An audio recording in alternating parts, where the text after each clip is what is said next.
Did you know that with the new Fiendsmith's Rextremend fusion monster in the latest selection pack, that now opening Fiendsmith Engraver or Fiendsmith's Tract is actually full White Forest combo? Let me show you how to do it. We're going to start off with Engraver for this hand.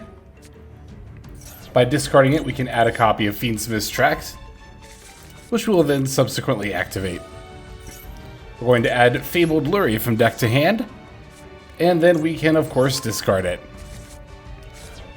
This will naturally allow us to special summon the Fabled Lurie, which of course we are then going to link off into Fiendsmith's Requiem. Now from here we're going to activate the effect of Fiendsmith's Requiem, and we get to special summon Lacrima the Crimson Tears from our deck. Doing so will let us activate Lacrima's effect, and we can send the last Fiendsmith Engraver from the deck to the graveyard. Let's activate the effect of Fiendsmith Engraver in the graveyard. We're going to return Fabled Lurie from the graveyard back to our deck in order to special summon it to our field.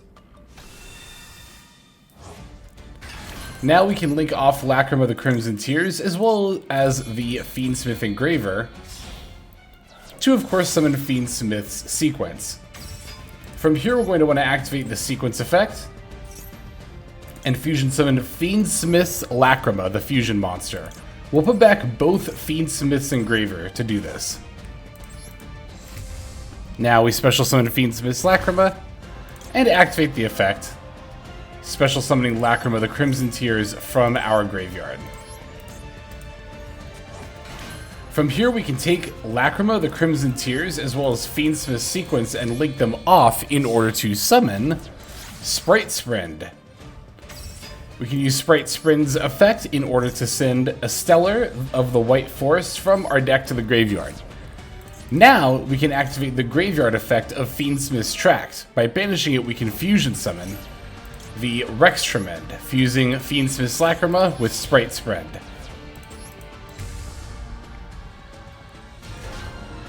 Now from here we're going to activate Fiendsmith's Rextremend effect. However, I'm not going to be activating Lacrima.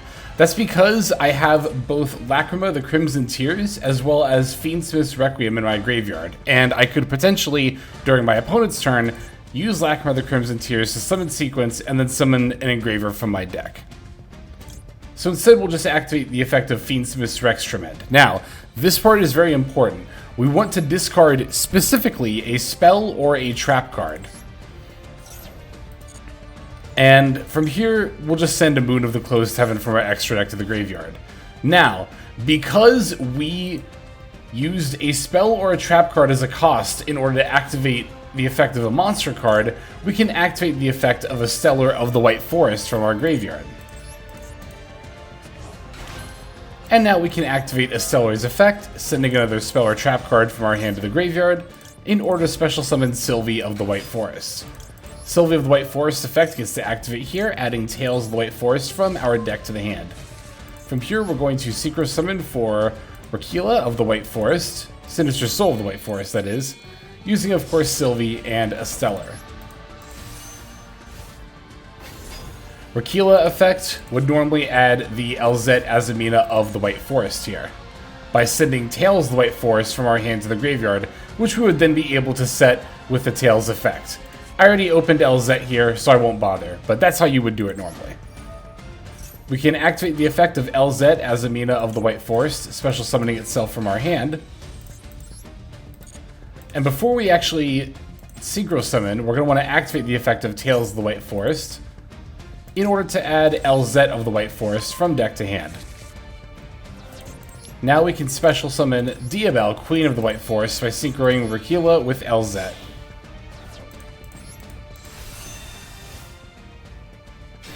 This allows us to activate both the Diabel and the Elzet Azamina effects. Diabel gets to add a spell or a trap card from graveyard to hand. You could either add Tails, which you already activated, or you could add back one of the spell or trap cards that you used earlier. So from here, we'll get that spell / trap card back. And then we can use Elzet Azamina in order to add Deception of the Sinful Spoils from our deck to our hand. Now at this point we're going to activate Deception of the Sinful Spoils. and we'll use the effect to tribute a monster to add an Azamina card. I'll tribute one of my monsters from hand, but if you don't have an extra monster in hand, you can tribute the Fiendsmith's Rex Tremend. We don't actually need it for our combo line, but it's not a bad inboard piece to keep around if you don't need to use it. This will let us add the Hallowed Azamina from our deck to our hand. Now we can activate the Hallowed Azamina, and we're going to summon Azamina Mu Recielago, sending off Deception and Special Summoning. From here we can activate the Mu Recielago effect, adding Wanted from deck to hand. And at this point we are going to want to activate the effect of Sylvia of the White Forest in our graveyard. We can put back the Rakila, Sinister Soul of the White Forest, from our graveyard back into the extra deck, which will allow us to special summon her back to the field. Now by synchroning the level 4 Sylvie with level 6 Mu Recielago, we can special summon out the Baron de Fleur. At this point, we're going to want to activate the effect of the Hallowed Azamina. We can put back the Azamina Mu Recielago in order to add back to hand. From here, let's activate the Hallowed Azamina as Chainlink 1, and then we'll go Chainlink 2 Wanted. This will, of course, allow us to not only add Diabellstar the Black Witch from deck to hand, but of course we can also use Hallowed Azamina to summon Azamina Ilia Sylvia.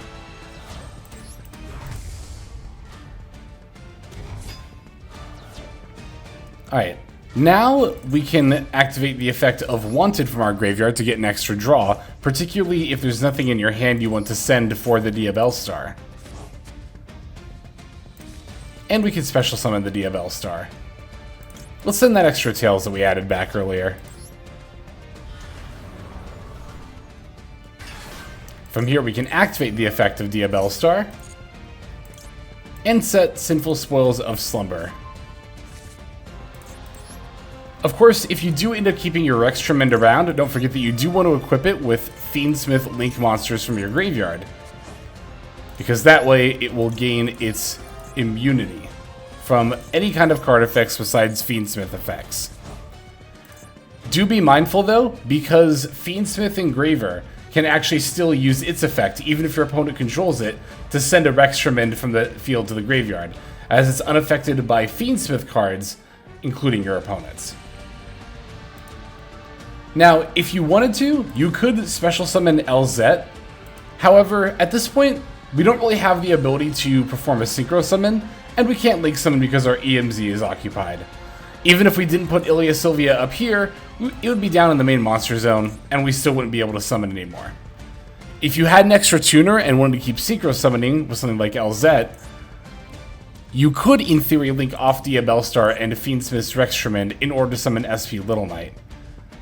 However, going LZ into the Rakila tuner monster, which is going to be this one, would only really allow us to get a level 6 synchro, which isn't super beneficial to us at this point.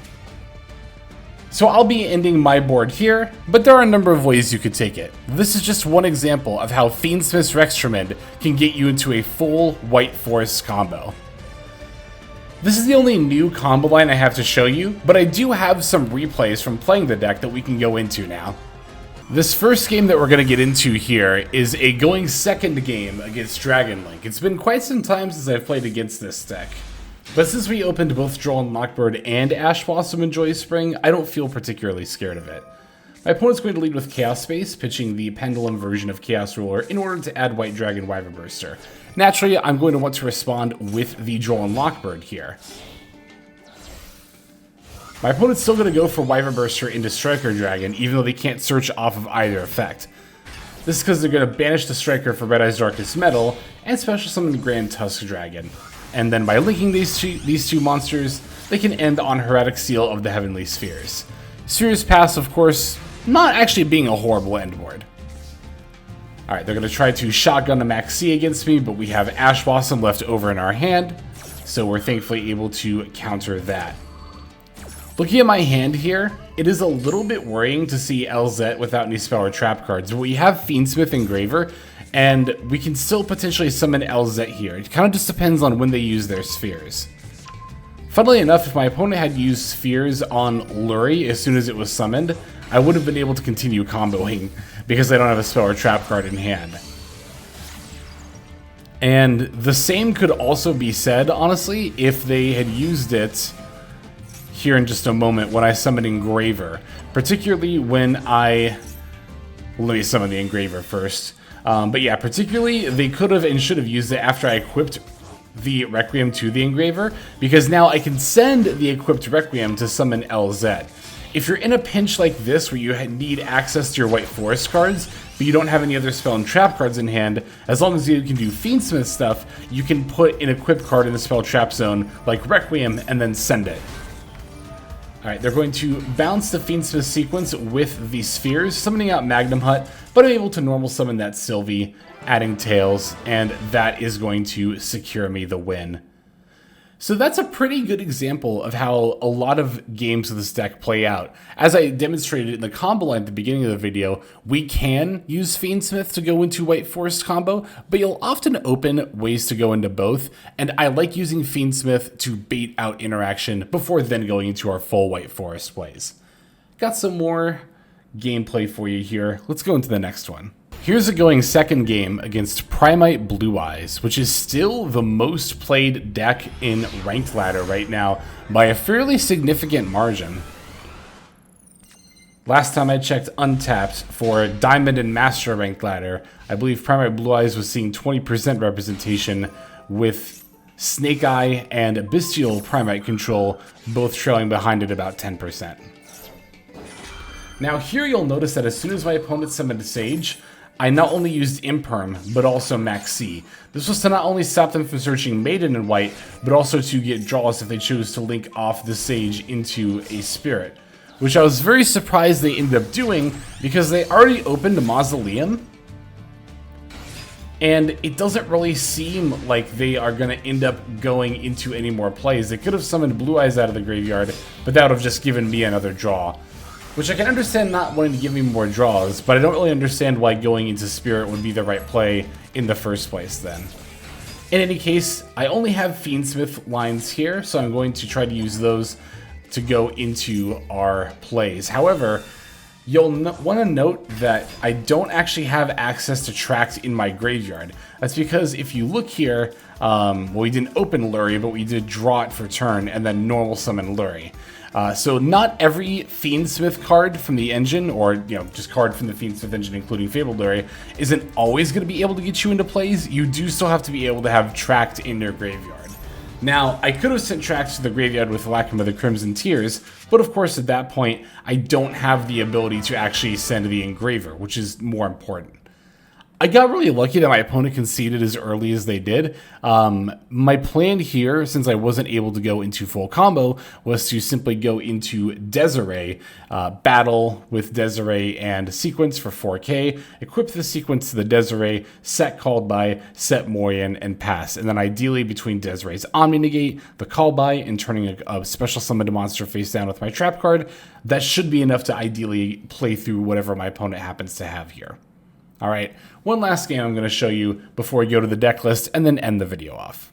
This final duel is going to be a going first game against Primite Blue Eyes once again. So for this one, let's see how well we open here. It's actually a little bit awkward to have Lacrima the Crimson Tears alongside these specific cards, but we do still have Diabellstar to potentially go into Azamina stuff, so I'm fine leading with Lacrima and going into Fiendsmith plays off the bat. Especially because Elzet can also special herself from hand. Now here, our opponent is going to Max C. I do have a Droll and Lockbird in hand. However, White Forest, one of White Forest's biggest weakness is that it is one of the worst decks at playing under Droll and Lockbird in the current meta. That said, I'm still going to draw my opponent here, because I have an option to go into a play that's a little bit better than just ending on Engraver Pass into my opponent's Max C. By using Droll against the Max C, I of course stop them from drawing as I then Link Climb into sequence and then activate the effect to fusion summon Fiendsmith's Lacrima. You can probably already guess what I'm going to do here. Lacrima is going to bring back the Engraver, and I can also special summon the Diabellstar here. which will let me set the Morion from my deck as another form of disruption. Finally, I'm just going to link off my entire board to summon a 4-material Appaloosa. Not an optimal end board by any means for this deck, but under Droll and Lockbird, it's about the best I can do. Even if it wasn't my opponent who drolled me, I would still rather put up this board than, again, just pass under a Max C. Here my opponent's going to use Wishes in order to add Majesty as well as Maiden. I'm going to be very loose with my Appaloosa activations here because I have 4 of them and I want to get maximum value. Normally I'd be a little concerned about the Appaloosa getting battled over, but thanks to the Morion, we can actually turn anything that would threaten it face down. I'm going to try to bring back Maiden, we'll negate that effect with the Appaloosa as well. And as I try to go to use Wishes, I'm definitely going to want to activate the Morion here. Morion targets, so if Neobli's Ultimate Dragon gets in the graveyard, it's pretty much useless anyway, so might as well use it here. It'll also prevent my opponent from synchroing or linking it off. As I normal summon Sage, I'm going to use Appaloosa yet again to stop them from searching an effect failure for my plays. And finally, they're going to link off the Spirit with Eyes of Blue. And I'll use my final Appaloosa negate in order to stop them from searching a field spell. Wow, 4-material Appaloosa is pretty rare for me to make nowadays, but resolving all 4 activations, couldn't even tell you the last time that happened. They do still get to battle over here. And unfortunately for me, I don't find a particularly good top deck. Now, I can summon the Engraver, but my opponent has a Max C.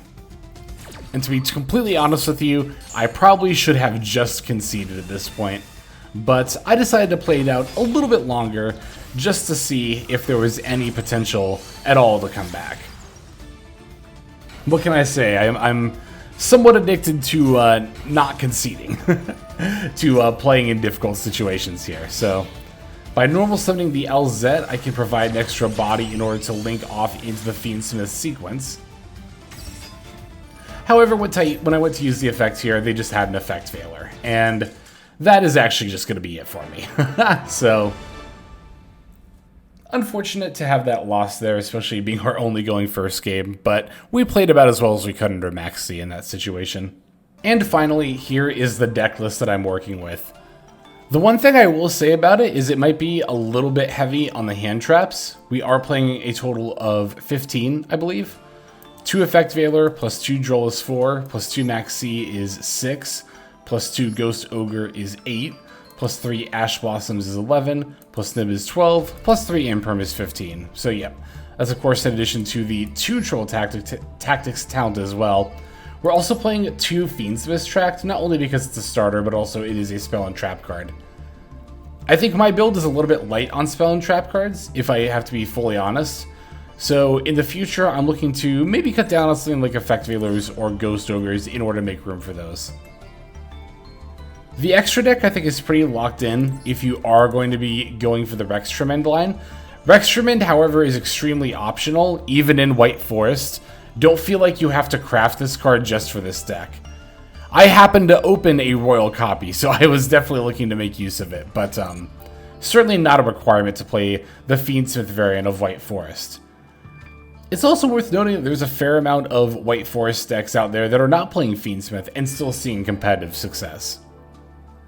All in all, White Forest is a deck that I hadn't played in quite some time and really just wanted to come back to. I think that... I'm trying to remember where I put it on my tier list. Did I put it at the end of tier 3, or at the beginning of tier 3, or at the end of tier 2? After playing with it a little bit here today, I think it's still going to be probably somewhere in that range.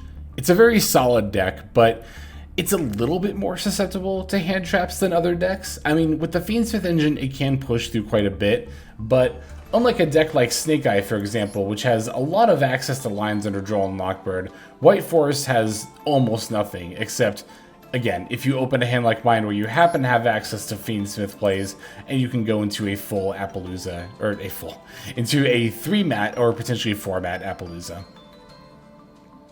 But anyway, that's pretty much all the thoughts I have right now about this deck and these games. Hopefully you found this information helpful. I was actually looking around on YouTube for the combo line that uses Fiendsmith Rextrament, and I didn't find it very easily, so I wanted to include it in this video in case anybody else was looking for the same information, and hopefully again that was of some help to you. In any case, I think that's going to go ahead and do it now. Thank you as always for watching, especially till the very end of the video.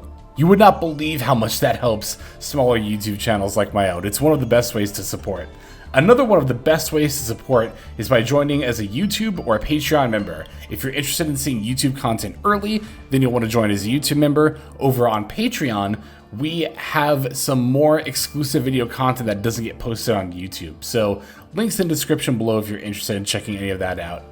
You'll also get your name featured in the credits at the end of videos, which is what we're about to go to now. So without further ado, let's go to our outro and thank those supporters. Hey everybody, Hexlex here. Thank you so very much for watching all the way to the very end of the video, which by the way is one of the best ways to support the channel. Speaking of supporting the channel, take a look at the names on screen. These are folks who have been so generous as to either join as a YouTube member or subscribe over on patreon.com/Hexlex to support. There's also perks for doing so. If you would like to see YouTube videos early, as well as some exclusive videos that get uploaded to YouTube, but for one reason or another I decide not to publish, definitely go ahead and hit that join button to see content early, as well as some exclusive content. If you're looking for more exclusive content, over on patreon.com, I upload exclusive videos that are not posted on YouTube just about every single day. Whether you choose to subscribe over on Patreon, join as a YouTube member, or simply continue to watch, your support is greatly appreciated. Thank you so very much. But for now, this is Hexlex. I am signing out, and I hope that you have a fantastic day.